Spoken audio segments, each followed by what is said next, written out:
semuanya, kalian pernah mikir gak sih iPhone tuh sebenarnya buatan dari negara mana sih? Cina, Amerika? Ya, itu semuanya benar.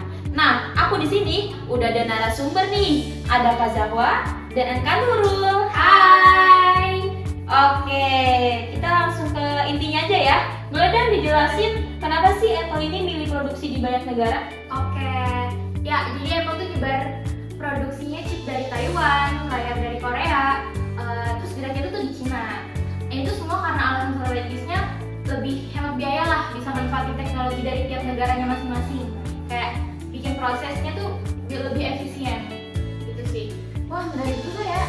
Tapi bukannya kalau produksinya tersebar gitu justru jadi ribet ya? Koordinasi, kirim barang, resiko telat, gimana Apple ngatasinya? Nah, itu dia tantangannya. Makanya Apple juga investasi besar di manajemen rantai pasok, biar mereka tuh punya sistem logistik yang kuat, hubungan erat sama supplier.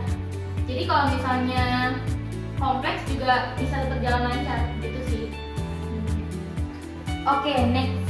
Kita bahas soal pasar nih. Apple kan jualan ke hampir seluruh dunia ya. Kira-kira tantangan terbesarnya itu apa sih? Oke, tantangannya tuh kayak paling yang kerasa tuh kayak soal regulasi yang beda-beda di tiap negara sih. Kayak misalnya soal pajak, data pribadi, sertifikasi produk. Terus juga kayak soal budaya, cara orang berbelanja kan yang beda-beda ya di setiap negara. Di Jepang beda sama di Brazil.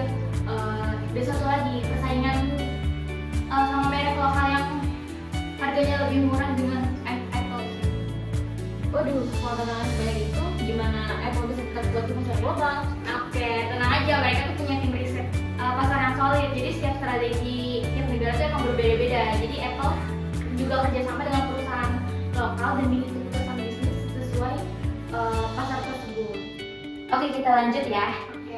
Kita bahas cara Apple menyesuaikan strateginya. Nah, untuk Kak Nurul, Apple kan merek global ya, tapi cara promosinya tuh beda-beda. Nah, emang segitu ngaruhnya kok budaya dan regulasi? Banget, Apple tuh nggak bisa dipakai satu iklan buat ke semua negara karena setiap bahasanya kan beda-beda ya. Jadi kita menyesuaikan visualnya, bahkan platform promosinya. Misalnya di Cina, mereka tuh kayak kerjasama dengan WeChat.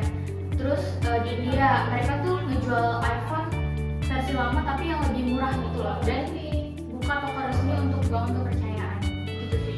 Oh gitu, berarti setiap negara iklan promonya tuh beda ya? Iya, di negara yang lebih suka gaya simple itu kayak elegan tuh Apple pakai pendekatan itu, tapi di tempat lain yang lebih ekspresif iklannya tuh bisa lebih dinamis lah. Jadi walaupun brandnya global, pendekatannya tetap lokal gitu sih. Oke, baik. Terima kasih untuk Kak Nurul dan Kak Zahwa. Oke, sama-sama Kak. Oke.